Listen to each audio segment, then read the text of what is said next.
నమస్తే. కథా శీర్షిక అందుకో ఈ ప్రేమలేఖ. రచన కె రామలక్ష్మి గారు. చదువుతున్నది రాధిక. ఇక కథలో పెడితే,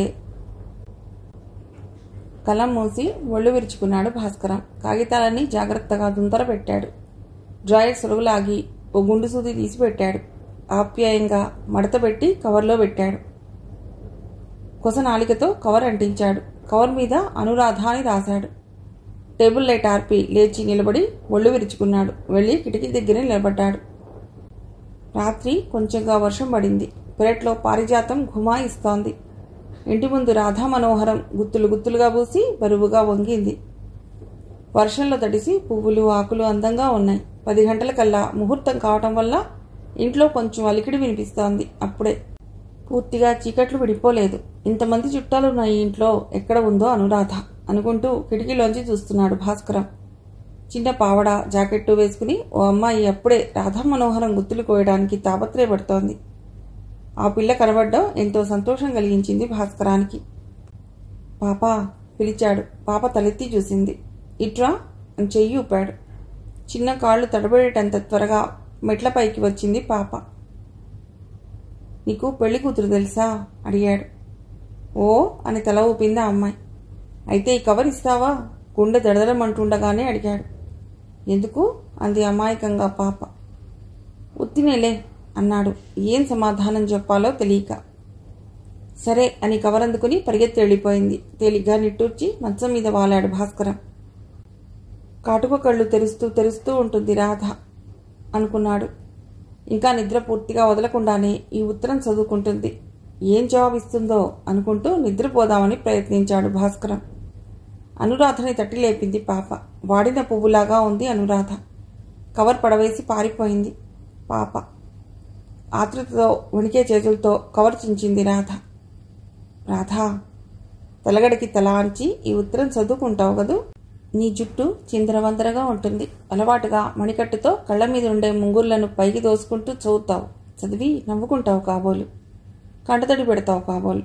అవునా? నువ్వు సంతోషంగా ఉన్నావు. నిజానికి కన్నీరు విషాదానికి ఆనందానికి కూడా దగ్గరే కదూ. రాధా నిన్ను రోజంతటికి ఓ అరగంట చూశానేమో. ఏదో హుందా వచ్చింది నీకు. కళ్ళు బరువుగా వాలి ఉన్నాయి. పసుపంటి నీ చీర గమ్మత్తుగా ఉంది. అందంగా పెళ్లిబొట్టు, బుగ్గన చుక్క. పరుగే గాని నడకరాని నువ్వేనా అనిపించింది. నాకేసి చూస్తావేమో అని ఎంతో ఆశపడ్డాను. కానీ ఈ దీనుడిపై అనుగ్రహం తప్పింది. రాధా ఒక విధంగా ఈసారికిది ఆఖరిసారి చూడ్డాం అనిపించింది. ఎందుకో తెలుసా, తెల్లవారి 10 గంటలు దాటేసరికి నువ్వు పరాయిదానివి అయిపోతావు. నాకు తెలిసిన రాధని మళ్ళీ కలుసుకుని సెలవు తీసుకునే అవకాశం ఉండకపోవచ్చు నాకు. గత 20 ఏళ్లుగా ఆరాధించి ప్రేమించిన అమ్మాయివి కదా నువ్వు. నీ దగ్గర సెలవు తీసుకోకపోతే ఇలా అందరికీ పాదాభివందనం చేశావు ఉదయం. నాకు చేసి ఉంటే ఇలాగే ఎప్పుడూ సంతోషంగా ఉండు అని దీవించేవాణ్ణి. కానీ నీకు తెలుసు నేను మాటకారిని కానని. నువ్వు ఎప్పుడూ సంతోషంగా ఉండాలని నా కోరిక రాధా. కానీ జీవితం అంతా పూలబాట కాదు. నా 10వ ఏట అనుకుంటాను మావయ్య ఊరొచ్చాను. అప్పటికే సర్వం అయిపోయాయి నాకు. పల్లెలో ఆఖరు అనుబంధం కూడా తెగిపోవటంతో మావయ్య చేరదీసి ఆదరించాడు. స్కూల్లో చేర్పించాడు. మావయ్య బాగా ప్రాక్టీస్ ఉన్న డాక్టర్. వచ్చేపోయే వారి రద్దీ ఎక్కువ. అత్తయ్య నన్ను ఎంతో ఆదరించింది. నీకేం భయం భాస్కరం, నాకేమంత 10 మంది ఉన్నారని. నువ్వు నా కొడుకుతో సమానం అంది నా తల నిమురుతూ. ఆనాటి నుండి నాకు అత్తయ్య దగ్గరే చనువు. పోను పోను మారాం అధికమయ్యాయి. నువ్వు ఉండేదానివి బొద్దుగా రబ్బరు బొమ్మలాగా. ప్రతిదానికి మారం చేసేదానివి. అత్తయ్య కొట్టబోతే పరిగెత్తి వచ్చి నా వెనకాల దాక్కునేదానివి. ఈసారి కూరుకో అత్తయ్యా అని నేను నీ తరపున ప్రాధేయపడేవాణ్ణి. కొంచెం కసిరితే చాలు ఊరెగిరిపోయేలా రాగాలు ప్రారంభించేదానివి. ఓ పట్టాన ఊరుకునేదానివి కాదు. నువ్వెందుకైనా ఏడుస్తూ ఉంటే నాకు భయం వేసేది. కొంచెం తెరిపిగా ఉన్నప్పుడు ఎంతో సరదాగా కబుర్లు చెప్పేవాడు మావయ్య. అత్తయ్య రకరకాలు వండి పెట్టి ఆదరంగా తినిపించేది కూర్చోబెట్టి. నాకు అత్తయ్య మావయ్య ఎంతో నచ్చారు. కానీ నువ్వే మాత్రం నచ్చలేదు. నువ్వంటే భయం కూడా వేసింది. హై స్కూల్లో చదువుతున్నప్పుడు కొంతకాలం నిన్ను పట్టించుకోకుండా తిరిగేవాణ్ణి. కానీ ఇదెంతో కష్టం అయ్యేది. ఎందుకో తెలుసా, నన్ను చూస్తే చాలు వదిలేదానివి కాదు. నా వెనకాలే తోకలాగా తిరిగేదానివి. పక్కింటి రామంతో నేను ఆడుకుందుకు పెడితే ముళ్ళ తీగలు దూరి మధ్యలో ఉండిపోయి గోలబెట్టి ఏడ్చేదానివి. చచ్చినట్టు వచ్చి యువతలికి తీసేవాణ్ణి. అలా చేశాక చేటంత మొహం చేసుకుని చూసేదానివి నాకేసి. అత్తయ్య ఎప్పుడైనా పక్క ఇంటి పెత్తనానికి పెడితే నిన్ను చూసుకోమనేది. అలా ఓసారి నేను కాపలా కాస్తుంటే వెనకింటి వాళ్ళ పార్వతి చూసింది. నాకు చచ్చేంత సిగ్గేసింది. నువ్వు అప్పుడే లాగా ఉన్నావో తెలుసా? చేతి నిండా ముఖం నిండా చాక్లెట్లు బంకలాగా పట్టించుకున్నావు. నాతో దెబ్బలాడి ఆ చేతులు నా తలకి పోయాలని చూస్తున్నావు. నా 12 ఏళ్ల మగతనం దెబ్బతింది. నిన్ను ఒక్కటి అంటించాను. పాప నీకేం తెలుసు?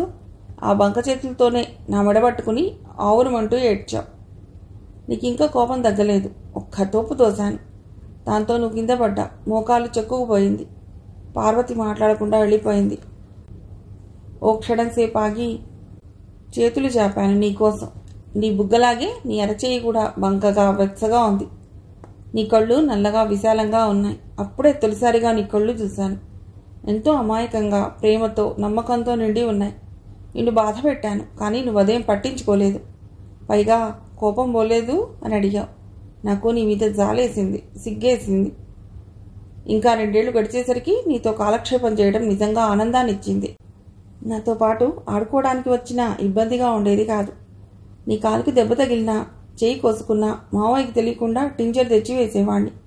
నీకు జ్ఞాపకం ఉందో లేదో, నిన్ను భయపెట్టిన బురదపాముని తొలిసారిగా నేనే చంపాను. నువ్వెప్పుడూ చూడలేదన్న కాకిగూడు తొలిసారిగా నేనే చూపెట్టాను. నీకు అందని పూలు నేనే కోసిచ్చాను. నిన్ను వేళాకోళం చేసి స్కూల్ పిల్లల్ని తన్ని నేనే తనులు తిన్నాను. నీకు ఒంట్లో బాగాలేకపోతే మావయ్య ఇచ్చే చేదు మందులు నేనే నీ చేత తాగించగలిగేవాణ్ణి. అది నాకెంతో గర్వంగా ఉండేది. కాలం బంగారు రెక్కలు కట్టుకుని పరుగులు పెట్టే రోజులవి. నేను మావయ్య కోరికపై పట్నంలో మెడిసిన్ చదవటానికి చేరాను. దానితో అంతా మారిపోయింది. సెలవులకి రావటం పోవటం నా వంతు, ఉన్న చోటనే ఉండటం నీ వంతు అయ్యింది. కాలేజీలో చేరాక తల ఎత్తి తిరగటం వస్తుంది. నేను 3వ సంవత్సరం చదువుతుండగానే సెలవుల్లో మావయ్యతో నడిచిపెడుతూ ఉంటే అంతా చదువులా సాగుతుందో అంటూ ప్రశ్నలు వేసేవారు. ఇది అదే ఇల్లు, కానీ ఎంత తేడా! ఎన్నేళ్ల నుంచో తెలిసిన మనుషుల దగ్గర నుండి దూరంగా అయిపోయినట్టు అనిపిస్తుంది. అయినా నా అసలు జీవితం కాలేజీ కాంపౌండ్లో, గదుల్లో, లెక్చరర్ల పాఠాలలో, పరీక్షల్లో ఉందనిపిస్తుంది. అప్పటికి నువ్వు మారిపోయావు. నీ రూపురేఖలు మారిపోయాయి. చక్కని వాలుజడ ఊపుతూ నడిచేదానివి. నీ కళ్ళు నాకు జ్ఞాపకం ఉన్నంతకంటే పెద్దవిగా, అందంగా తయారయ్యాయి. నీలో ఏదో గమ్మత్తు మెరుపొచ్చింది.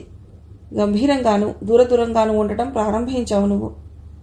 నేను ఆ రోజు తిరిగి వెళ్ళిపోతున్నాను. నీతో ఏకాంతంగా ఒక్క క్షణం గడపాలని తహతహలాడాను. కానీ నువ్వు నన్ను తప్పించుకుని అత్తయ్య చీరచెంగు వదలకుండా తిరిగావు. అత్తయ్య విసుక్కుంది కూడా. నేను వెళ్ళిపోయాను. కానీ తిరిగి ఇటువంటి పరిస్థితి నన్ను తిరిగి పిలిపిస్తుందని అనుకోలేదు. మావయ్యకి గుండెపోటు వచ్చిందని అత్తయ్య ఇప్పించిన టెలిగ్రామ్ అందుకుని స్థాణువులా ఉండిపోయాను. తక్షణం బయలుదేరి వచ్చాను. డాక్టర్ కోర్సు పూర్తయి ఆసుపత్రిలో 1 సంవత్సరం సర్జనగిరి వెలిగిస్తున్న నాకు మావయ్య పోయాడంటే అది ఎలాగా అనిపించిందే గాని నమ్మబుద్ధి కాలేదు. అత్తయ్య మొహం చూడలేకపోయాను. నువ్వు అసలు కనబడనే లేదు. యాంత్రికంగా పెద్దలు చెప్పిన పనులు చేసి మావయ్యకు అంతిమయాత్ర అవసరాలు తీర్చాను. నా రుణం అంతటితో తీరేది కాదు. ఎవరూ లేరు కదా అని మావయ్య గదిలో కూర్చుని చేతులు మొహం మీద కప్పుకుని ఏడ్చాను. ఎక్కడి నుండి వచ్చావో నువ్వు? వచ్చి నా భుజం మీద చెయ్యి వేశావు. ఏడవకు బావా, నేను ఇలా చూస్తే అమ్మ అస్సలు తేరుకోదు అన్నావు. రాధా అంటూ నీ చేతుల్లో నా మొహం కప్పుకుని ఏడ్చాను. నువ్వు అప్రయత్నంగానే నా జుట్టు మీద చేయి వేసి నిమురుతూ ఉండిపోయావు. అలాగే ఇద్దరం ఉండిపోయాం. చుట్టూ చీకటి పడిపోయింది. మన మనస్సుల్లో ఏదో ప్రశాంతత ఆవరించుకుంది. అమ్మకి తోడుగా ఉండటం కోసం నువ్వు చదువు మానేశావు.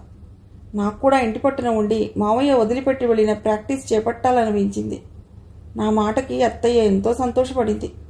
నేను తప్పటడుగులు వేశాను. మెప్పులు పొందాను. నెమ్మదిగా చదువుకుంది అమల్లోకి దింపాను. నీకు జ్ఞాపకం ఉండే ఉంటుంది. ఓ ముసలాయన్ని గదిలోంచి గెంటేశాను. ఒకడికి తప్పు మందు రాసి వాడి ప్రాణం మీదికి తెచ్చాను. ఆ రోజు నాకు బాగా జ్ఞాపకం. సాయంత్రం పూట క్లినిక్లోకి వెళ్ళడానికి ముందు కాఫీ కోసం వంటింట్లోకి వెళ్ళాను. అత్తయ్య దిగాలు పడి కూర్చుని ఉంది. పక్కనే పీటవాల్చు కూర్చున్నాను. కాఫీ కావాలత్తయ్యా అన్నాను. ఇస్తాను కానీ భాస్కరం, నీతో ఓ సంగతి చెప్పాలి అంది అత్తయ్య. చెప్పు అన్నాను. అదే మన రాధ లేదు. ఎక్కడికి వెళ్ళింది అత్తయ్య అడిగాను. పక్కింటి వాళ్లతో కలిసి సినిమాకంటూ వెళ్ళింది భాస్కరం. ఇది వారంలో 4వ సారి వెళ్ళటం. నాకు దాని ధోరణి నచ్చటం లేదు. ఆడపిల్లలందరితో పాటు ఆ రామం కూడా వెడుతున్నాడు. ఈడు వచ్చిన పిల్ల ఏం బాగుంటుంది చెప్పు? అదే అంటే మూతి మూరెడు చేసుకుని వెళ్ళింది అంది అత్తయ్య. ఇంజనీరు బాగా ఉన్నవాళ్ళు. మన రాధకి అడిగి చూద్దాం అత్తయ్య. రాధకి ఇష్టమైతే మనం ఎందుకు కాదంటాం అన్నాను. దానితో అత్తయ్యకి కోపమే వచ్చింది. బాగుంది వరస. ఆడింది ఆట, పాడింది పాటానా? మహారాజులంటే మరి 2 వడ్డించమన్నారట. అయినా నీకేం లోటని పరాయి సంబంధాల కోసం పాకులాడటవు అంది అత్తయ్య. ఆ రోజు దాకా నాకు నీ దృష్టి లేదు. నువ్వు పరాయి మగవాడితో స్నేహం చేయటమేమిటి? నేను మోసిన రాధ, ఏడిపించి ఊరుకోబెట్టిన రాధ, కాలికి దెబ్బ తగిలితే ఎద్దుకు తిరిగిన రాధేనా ఈ రాధ అనిపించింది. అయినా నేను నీ దారికి అడ్డు నిలవదలుచుకోలేదు. కానీ ఏ మగాడు తన కుడి చేతిని గురించి, పీల్చే గాలిని గురించి ఆలోచిస్తాడు? నువ్వు నాకంతకంటే సన్నిహితం అని తెలుసుకున్నా ఏం చేయగలను అనుకున్నాను. మరునాడంతా నిన్ను కనిపెట్టి చూశాను. మీరంతా నవ్వుతూ రామం కారులోకి ఎక్కుతున్నారు. అప్పుడే నా కుడి చేతిలో నొప్పి పుట్టింది రాధ. నా గుండెల్లో మంట రేగింది కూడా. కానీ నీకెలా చెప్పను? నీకు జ్ఞాపకం ఉందా? ఆ రోజు రాత్రి నువ్వు నా బల్ల తుడుస్తున్నావు. నువ్వు రామాన్ని పెళ్లి చేసుకుంటావా అని అడిగాను. చేసుకుంటే నువ్వేమనుకుంటావు బావా అని ఎదురు ప్రశ్న వేశావు.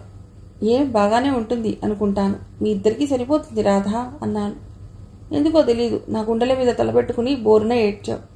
నాన్నగారు పోయిన బెంగ, రామంతో నీకు పెళ్లి అవదేమో అన్న భయం చేత ఏడ్చావని ఓదార్చాను. నా 2 చేతులు నిన్ను పొదువుకొని ఓదార్చాను. ఆ క్షణంలో ఇంకో సంగతి కూడా నాకు తెలిసింది. నిన్ను ఎన్నాళ్లుగా ప్రేమిస్తున్నానో కూడా తెలియనంతగా నిన్ను ప్రేమిస్తున్నానని తెలుసుకున్నాను. కానీ నువ్వు డాక్టర్ని పెళ్లి చేసుకోనన్నావు ఓసారి. ఆ సంగతి ఎలా మర్చిపోను? నీ జ్ఞాపకం ఉందా?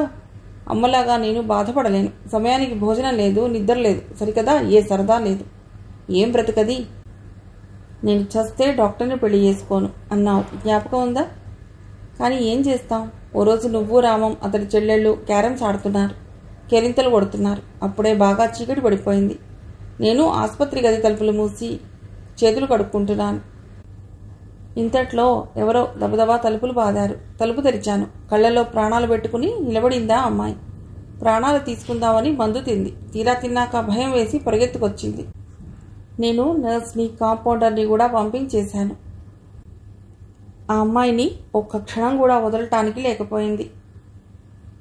నిన్ను రామాన్ని కేక వేశాను. వచ్చావు. రావడమే కాదు రాధా, ఏ కష్టమైన పనులైతే చేయనువాక చేయనని వారించేదానివో అవన్నీ అనుకోకుండా చేశావు. నీ సాయశక్తులా నాకు తోడుగా నిలబడ్డావు. రామం ఫోన్ దగ్గరే ఉండి అంబులెన్స్ కోసం తాపత్రయపడ్డాడు. అది వచ్చింది. మనము గెలిచాం. ఆ అమ్మాయి చనిపోలేదు, బతికింది రాధ. మనిద్దరం కలిసి ఓ ప్రాణం పోకుండా కాపాడగలిగాం. ఆ రోజు నువ్వెంతో తృప్తిగా, సంతోషంగా కనిపించావు రాధ. అది నిజమో నా భ్రమో? రేపు నీకు పెళ్ళి అయిపోతుంది. ఈ ఉత్తరం నాకు తెలిసిన రాధకి గుడ్ బై చెప్పటానికే.